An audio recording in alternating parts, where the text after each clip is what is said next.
Halo, salam e-commerce dengan saya Dr. Hendra. Kita akan melanjutkan tentang topik model dan konsep bisnis dari e-commerce atau e-niaga atau perdagangan daring. Hari ini kita memfokuskan pada eh, sebentar ya. Kemarin sudah bicarakan mengenai proposisi nilai dan model pendapatan. Hari ini kita fokus pada peluang pasar dan lingkungan yang kompetitif ya, competitive environment dan market opportunity.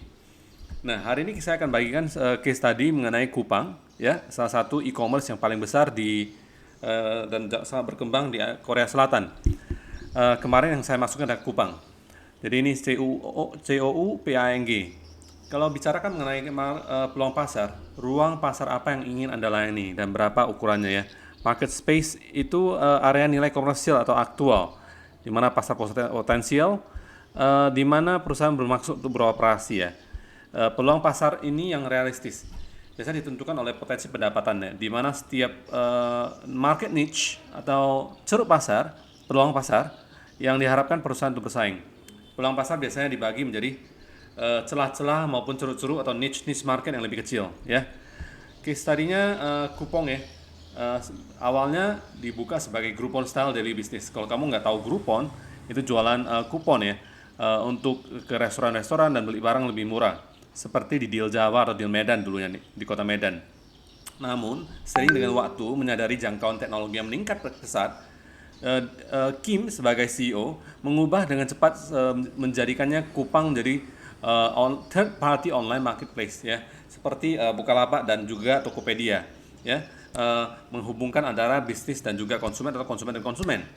Nah, keberhasilan hebat diperoleh dalam 3 tahun dengan penjualan lebih dari 1 miliar US dollar per tahunnya dan siap-siap untuk initial public offering atau meluncur ke lantai bursa saham ya. Namun tepat sebelum dia meluncurkan ke lantai bursa, dia tahu bahwasanya kalau mau setelah sahamnya dijual akan sulit mengubah perusahaan model bisnisnya. Dia bergerak dengan cepat dia. Narik rencana yang lalu tersebut menjadikan third party online marketplace, mengubah model bisnis tersebut ya, bukan third party online place lagi. Tepat sebelum IPO, Kupang dilahirkan balik kembali sebagai end-to-end shopping platform. Ini memerlukan dana yang teramat besar. Tahun 2018, beliau menarik banyak sekali investasi ya dari seluruh investor-investor yang sangat luar biasa. Investasinya luar biasa besar, 6,1 miliar US dollar lebih kurang ya totalnya. Yang dirancang untuk mengelola perjalanan pelanggan secara penuh. Dia ingin kelola customer journey ini full customer journey dari awal sampai akhir, mulai dari desktop, dari laptop atau handphone, smartphone, langsung menuju ke pintu rumah. Perubahan besar dilakukan. Dia bangun seluruh infrastrukturnya sangat berat sekali, keputusan yang sangat sulit. Dia bangun teknologi yang bisa mengintegrasikan bekerja sama, membuatnya bisa bekerja sama ini semua. Sifatnya end to end di Kupang sendiri. Semuanya dimulai dari nol nih, oke. Sekarang tahun 2019, Kupang punya lebih dari 5.000 orang yang mengantarkan, ya. Di mana pesanannya 99,3% dalam waktu 24 jam terhantar. Ini adalah layanan hantaran yang memang luar biasa, delivery yang sangat luar biasa, melebihi Amazon Prime di Amerika Serikat. Mereka Kupang menyediakan hantaran jam 7 pagi untuk pesanan dibuat sebelum tengah malam sebelumnya. Jadi luar biasa sekali. Hasilnya penjualan lebih dari 10 miliar US dollar tahun 2019 dan pertumbuhannya 60% setiap tahunnya dibandingkan dengan tahun-tahun sebelumnya. Luar biasa sekali.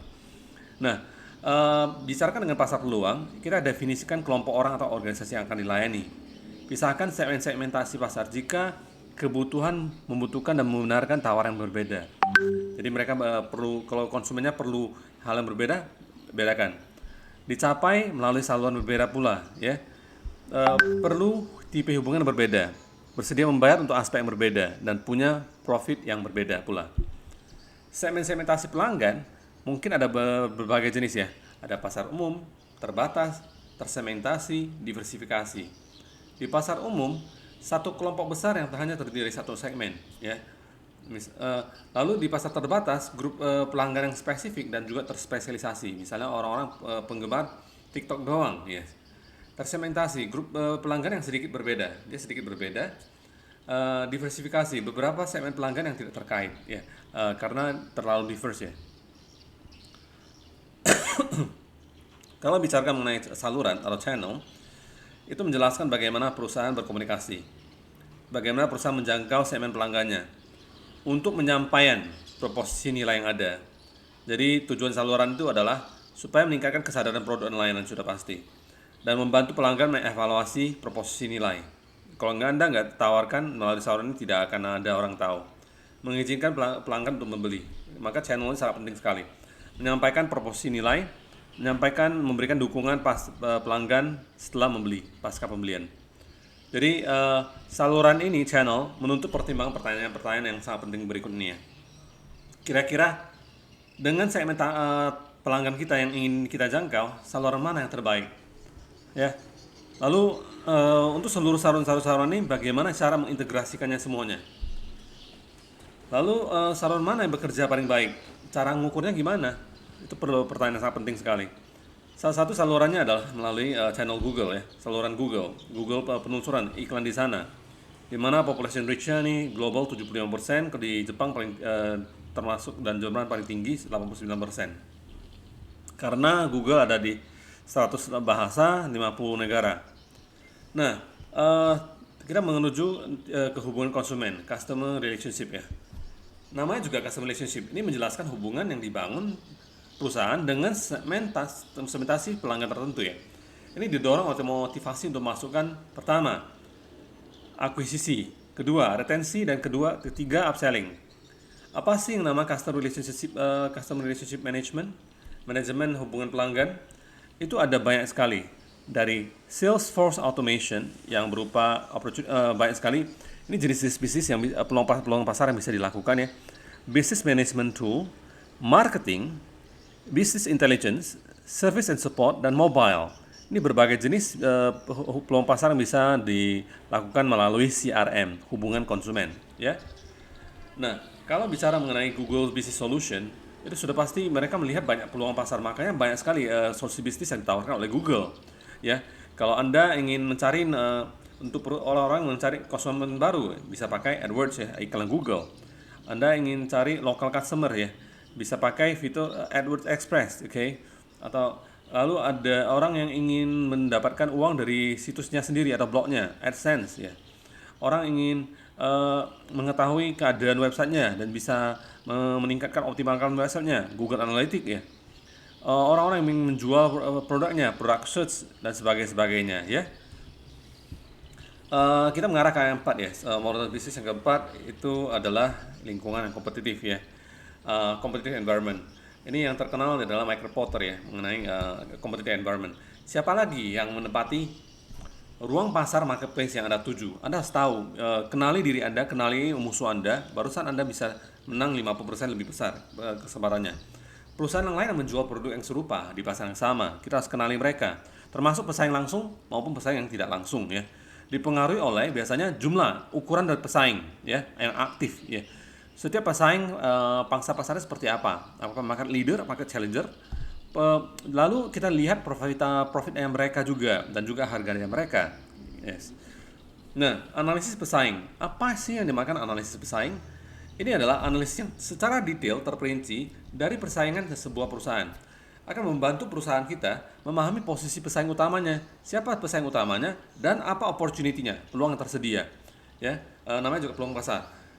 Kisi-kisi analisis kompetitif adalah sebuah alat untuk mengatur informasi yang dikumpulkan perusahaan tentang pesaingnya. Jadi Anda bisa, cara identifikasi pesaing adalah bisa ada yang direct, pesaing langsung, pesaing tidak langsung, indirect, dan pesaing di masa depan ya, future competitors ya. Pesaing langsung adalah orang bisnisnya atau perusahaan yang menawarkan produk layanan yang serupa. Kalau tidak langsung adalah bisnis yang menawarkan produk-produk yang jadi alternatif yang sangat dekat sekali. Misalnya Anda jualan nasi ya, maka yang bisa berpengaruh adalah misalnya pizza ataupun mie, yes, oke. Itu adalah produk alternatif atau substitute yang sangat dekat sekali. Indomie jadi Indomie singkong misalnya ya. Future commodities ya, misalnya adalah bisnis-bisnis atau perusahaan-perusahaan yang belum langsung menjadi pesaing utama maupun tidak langsung, tapi kapan jam bisa maju. Lalu bicarakan mengenai Michael Porter ya, model-model kekuatan kompetitif ya, competitive forces atau power. Mengapa beberapa perusahaan menjadi pemimpin industri mereka? Katakan kalau di yang branded itu Blibli, ya. Katakan kalau C2C itu siapa? Kalau sekarang ini adalah JDID. Kenapa mereka jadi pemimpin di industri mereka? Ini ada apa ya, pertimbangan model kekuatan kompetitif dari market porto ya, memberikan pandangan umum tentang perusahaan pesaingnya dan lingkungannya, ya, lingkungan kompetitif. 5 kekuatan kompetitif yang membentuk nasib perusahaan. Ada 5 forces. Ya, pertama pesaing tradisional, pendatang baru, produk dan layanan pengganti dan pelanggan ya. Jadi produk pengganti, layanan pengganti dan pelanggan. Jadi model kekuatan kompetitif Michael Porter ini ada new market entrants, pendatang baru, substitute produk, barang-barang alternatif ya, konsumen dan supplier ya. Oke. Ini berpengaruh benar ya terhadap lingkungan penuh kompetisi. Itulah mengapa beberapa perusahaan memilih membuka kantor markas besar mereka dengan tempat dekat dengan pemasok karena mempengaruhi produksi mereka. Pesaing tradisional pertama. Semua perusahaan berbagi ruang pasar dengan pesaing terus-menerus ya, merancang produk layanan efisiensi biaya peran yang baru ya. Pendatang baru itu beberapa industri itu memiliki hambatan masuk tinggi ya. Nggak bisa orang-orang yang mau buka bisnisnya langsung buka ya. Misalnya bisnis chip komputer, mereka punya hambatan masuk yang cukup tinggi ya. Mau buka bisnis tersebut hambatannya cukup tinggi.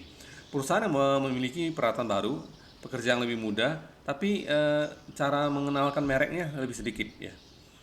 Lalu produk dan layanan pengganti atau alternatif ya, substitute yang mungkin digunakan pelanggan jika harga Anda terlalu tinggi. Misalnya iTunes kalau terlalu tinggi, iTunes pengganti untuk CD ya, oke.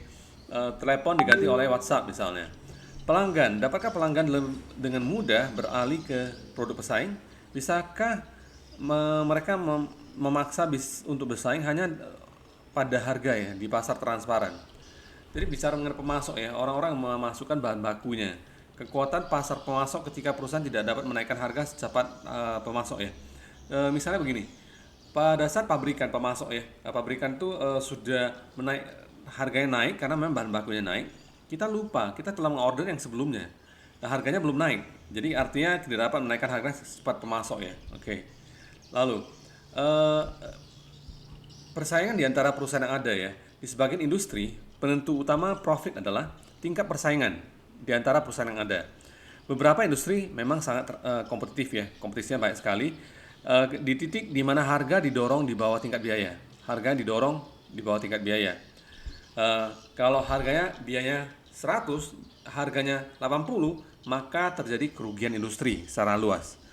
Di industri lain, persaingan jauh lebih ketat dan persaingan harga terkendali, tetap di atas biaya, nggak apa-apa. Faktor-faktor yang menentukan intensitas persaingan antara perusahaan yang ada dalam suatu industri adalah pertama, jumlah keseimbangan pesaing. Semakin besar pesaing, semakin besar kemungkinan satu atau lebih pesaing akan mencoba mendapatkan pelanggan dengan memotong harganya. Ingat, jangan pernah memotong harga Anda kalau ingin mendapatkan profit, tapi kembangkan brand Anda. Tingkat perbedaan antar produk. Perbedaan antar produk dari satu produk ke produk lainnya mempengaruhi persaingan industri. Lalu tingkat pertumbuhan suatu industri. Industri itu adalah perusahaan-perusahaan sama. Persaingan di antara perusahaan dalam industri yang tumbuh lambat lebih kuat biasanya. Ya, persaingan lebih kuat daripada perusahaan di industri yang tumbuh dengan cepat. Ya, lambat-lambat tapi persaingan makin kuat. Tingkat biaya tetap fixed cost ya.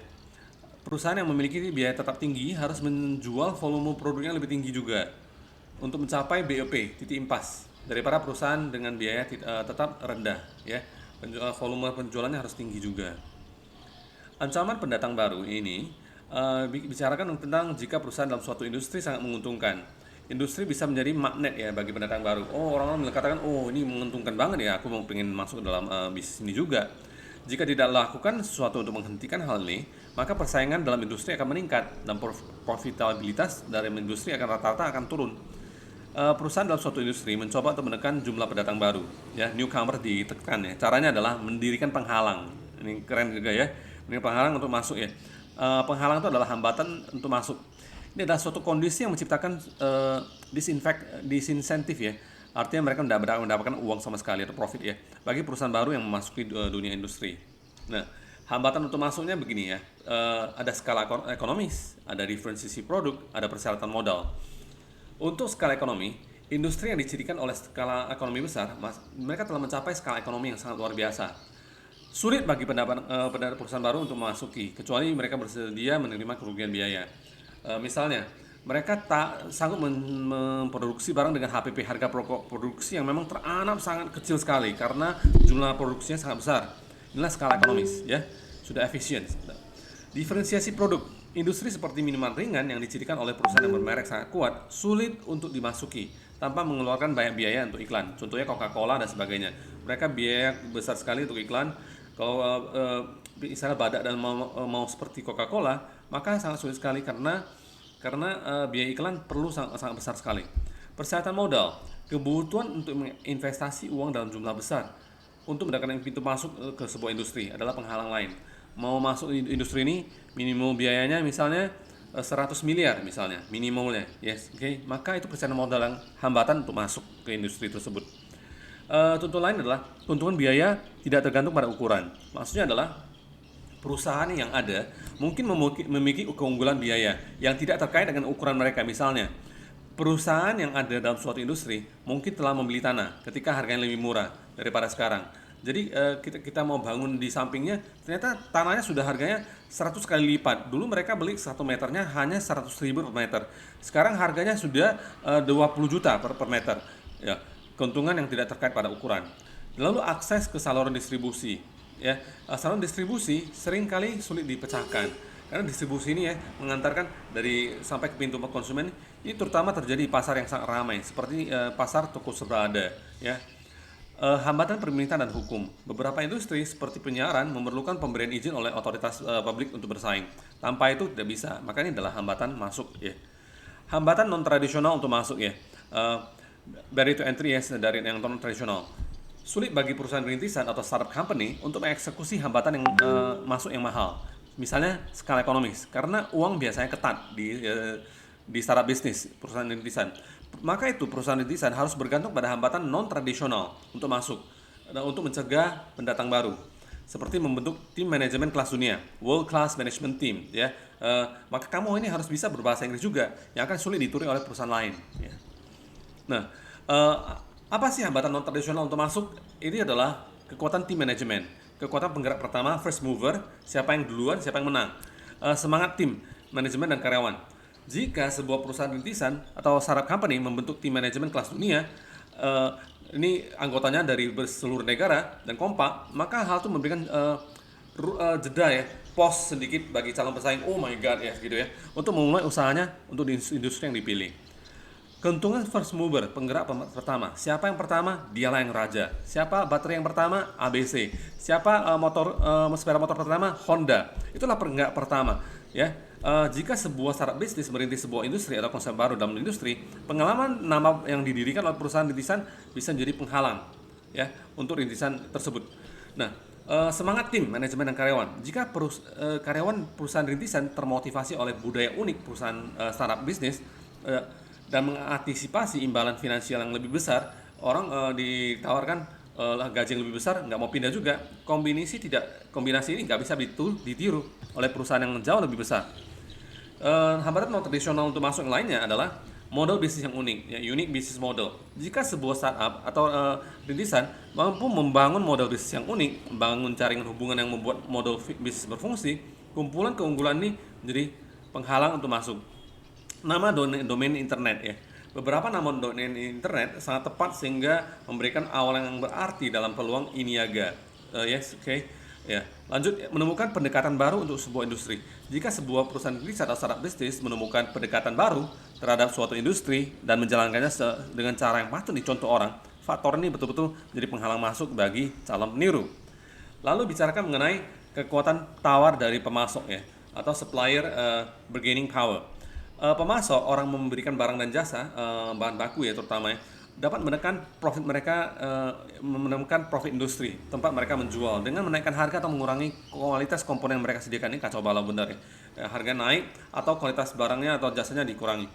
Jika pemasok mengurangi kualitas komponen yang disuplai, maka kualitas produk jadi turun. Produsen akhirnya akan harus menurunkan harganya ya. Jika pemasok relatif kuat dalam perusahaan dan industri tempat menjual, maka profit industri cukup menderita biasanya. Jadi dikatakan bahwa faktor yang berdampak terhadap kemampuan pemasok untuk menekan pembeli adalah konsentrasi pemasok ya. Siapa yang memberikan barang jasa. Jika hanya ada sedikit pemasok yang memasok produk penting di sejumlah besar pembeli, pemasok memiliki keuntungan. Biaya pengalihan. Biaya pengalihan adalah biaya tetap yang akan dihadapi pembeli ketika berpindah atau berganti dari satu pemasok ke pemasok lainnya. Jika biaya peralihan tinggi, bisa berganti dari pemasok A mau beli ke kecap ABC menjadi kecap Bangu misalnya, peralihan tinggi harus bedanya berapa harga, maka pembeli biasanya tidak akan cenderung berganti pemasok, ya pengalihan. Daya tarik pemain pengganti. Kekuatan pemasok ditingkatkan jika tidak ada pengganti yang menarik untuk produk maupun layanan yang ditawarkan pemasok, tidak ada pesaingnya, ya. Daya tarik pemain pengganti, tidak penggantinya. Ancaman integrasi ke depan. Kekuatan pemasok ditingkatkan jika ada kemungkinan yang kredibel, bisa dipercaya bahwa pemasok mungkin memasuki dunia pembeli. Mereka langsung integrasi ke depan, langsung end to end ya. Mereka melewati kita pula ya. Oke, itu ancamannya. Jadi daya tawar pembeli ya. Pembeli dapat menekan profitabilitas industri tempat mereka membeli dengan menuntut konsesi harga atau peningkatan kualitas ya.